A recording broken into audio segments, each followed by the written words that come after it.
Razões da concentração da renda e riqueza no Brasil. A concentração da renda e da riqueza é uma marca inalienável do Brasil. De acordo com o Atlas da Exclusão Social, os ricos no Brasil somam 5 mil clãs de famílias, as quais apropriam-se de 45% de toda a riqueza e renda nacional, embora o país tenha mais de 51 milhões de famílias. Se considerar somente a parcela da população que se concentra no decil mais rico, verifica-se que 75% de toda a riqueza contabilizada são por ela absorvidos. Em outras palavras, resta para 90% da população brasileira somente 25% da riqueza e renda nacional. Esse descalabro em relação à concentração sem limites da renda no país não é algo recente. Pelo contrário, isso parece ser algo consolidado desde sempre no país. Ainda, segundo o mesmo Atlas da Exclusão Social, os ricos do Brasil, nota-se que já no período de colônia portuguesa, durante o século XVIII, havia apenas 10% da população responsável pela absorção de cerca de 2/3 da riqueza. Mesmo com o abandono da condição de colônia, passando pela situação de independência nacional e pelo regime imperial, o país continuou a registrar uma incrível estabilidade no padrão excludente de repartição de renda e riqueza. Assim como foi o rompimento com Portugal, não afetou desfavoravelmente os ricos. Também o fim da escravidão e a passagem para a República nada parece ter modificado o padrão de repartição da renda. Um outro aspecto instigante encontra-se relacionado à evolução de distintos ciclos econômicos, sem alteração no padrão distributivo, tanto nos ciclos primário exportadores, no caso do pau-brasil, açúcar, ouro, pimenta, borracha e café, que se prolongaram até o começo do século XX, como o desenvolvimento do projeto urbano industrial. Convergiram apenas no que diz respeito à metamorfose da riqueza, mantendo praticamente intacta a forma concentrada de distribuição dos frutos do crescimento econômico. Desde 1980, com o abandono do projeto de industrialização nacional, tem avançado no país o ciclo da financeirização da riqueza, com retorno ao modelo primário exportador de matérias-primas e produtos agropecuários. Da mesma forma que os ciclos econômicos anteriores, o padrão distributivo segue inalterado, a não ser pelo aprofundamento da desigualdade de renda e riqueza. Entre 1980 e 2000, quando o crescimento econômico foi pífio, praticamente dobrou em termos absolutos e relativos a quantidade de famílias ricas. Também se tornou geograficamente mais concentrada ainda a presença dos ricos no Brasil. Atualmente, somente 4 cidades respondem por quase 8 a cada 10 famílias ricas no Brasil: São Paulo, Rio de Janeiro, Brasília e Belo Horizonte. Como explicar tal situação que remonta à estabilidade secular do padrão excludente de repartição da renda e riqueza no Brasil? A resposta talvez deva ser encontrada na estabilidade do conservadorismo, o poder entre as elites do país. Assim como a renda e a riqueza, o poder no Brasil encontra-se muito concentrado. Daí porque o país jamais ter vivido alguma experiência revolucionária. Os levantes existiram, mas sempre massacrados pelas forças do conservadorismo. Mesmo as revoluções burguesas terminaram por acontecer.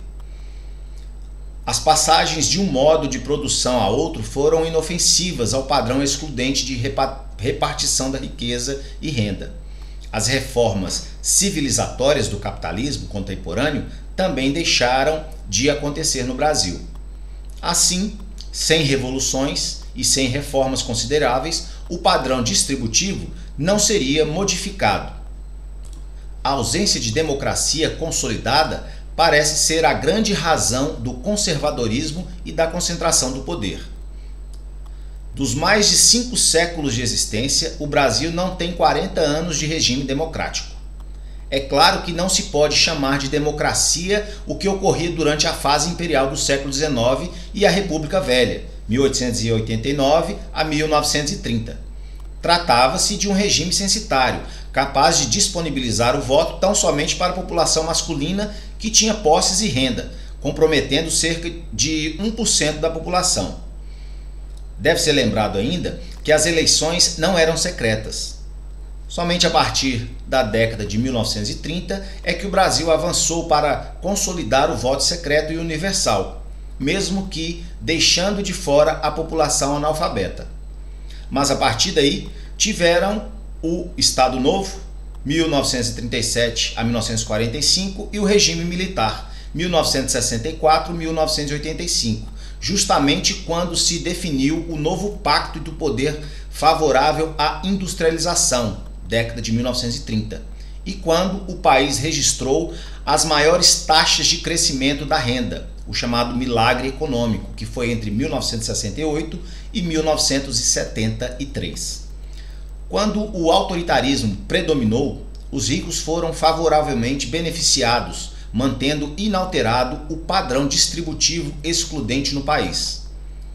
Os apelos populares e progressistas do povo em favor da melhor repartição dos frutos do crescimento econômico ficaram de fora do núcleo de poder.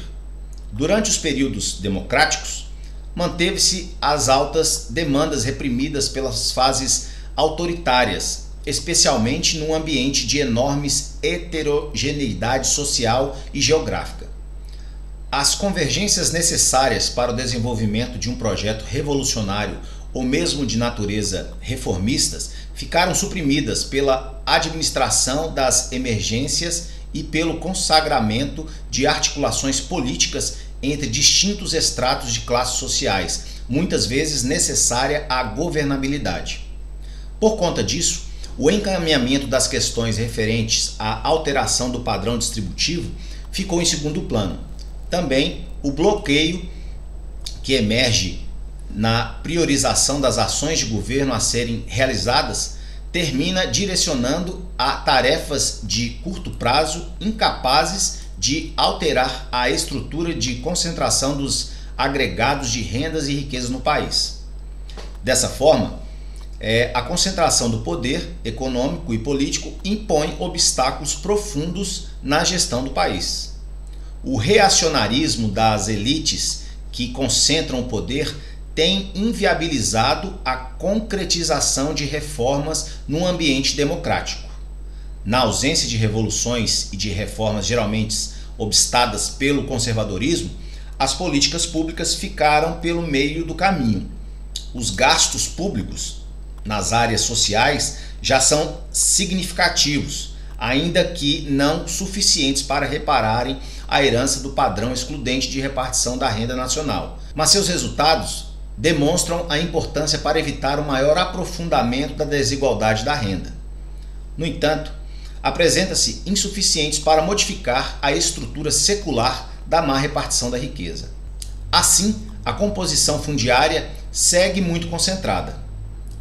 A estrutura tributária permanece regressiva, com a população pobre pagando mais impostos e os ricos quase que incólumes, enquanto a estrutura social permanece distante das possibilidades governamentais de garantia da universalidade e da qualidade necessária dos bens, serviços e equipamentos sociais básicos para toda a população.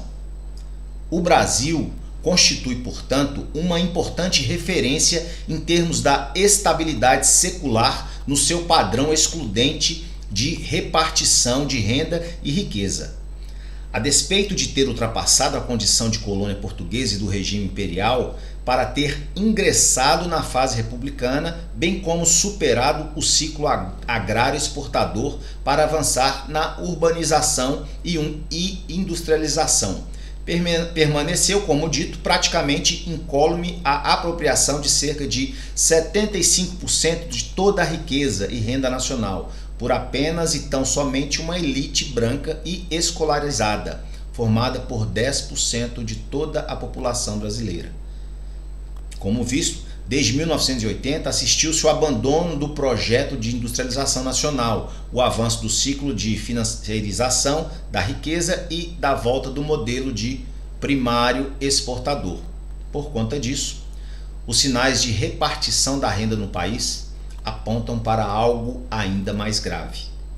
O padrão concentrado de repartição da renda e riqueza parece ser ainda mais nefasto e excludente quando se chega à informação atual de que somente 5 mil clãs de famílias, de um total de 51 milhões de famílias brasileiras, absorvem 45% de toda a renda e riqueza do país. Tudo isso que faz do Brasil um dos piores países em termos de renda concentrada encontra-se fundamentalmente associado ao padrão excludente de repartição do poder. O Brasil não tem tradição democrática. Dos seus mais de 500 anos de existência, não há 50 anos de regime democrático consolidado. Sem cultura democrática, o país tem postergado a realização das reformas que são consideradas clássicas no capitalismo contemporâneo. Todos os países desenvolvidos fizeram, de um jeito ou de outro, as reformas agrária, tributária e social. Mas o Brasil insiste em desconsiderar o papel das reformas na democratização do poder e, por consequência, na melhor repartição da renda e da riqueza. A despeito do país ter completado pouco mais de 20 anos de regime democrático após 21 anos de autoritarismo, persiste uma verdadeira plutocracia que hegemoniza a cultura política e a gestão da economia, o que tem permitido a tão somente 15 mil famílias aprisionarem a nação em torno de seus interesses mais diretos, a reprodução financeira de sua riqueza. Sem reformas, e muito menos sem a experiência de revoluções, o Brasil segue negando a modernidade ao conjunto de sua população. Em algum momento histórico, parcela dos excluídos, se não sua totalidade, terminará ainda por cobrar parte do seu quinhão devido. A justiça tarda, mas não falha, conforme diz o ditado popular. Ou será que nisso também o Brasil representaria uma exceção à regra? Cabe a vocês, futuros administradores públicos, responderem essa questão. Até a próxima aula, fiquem com Deus e até mais.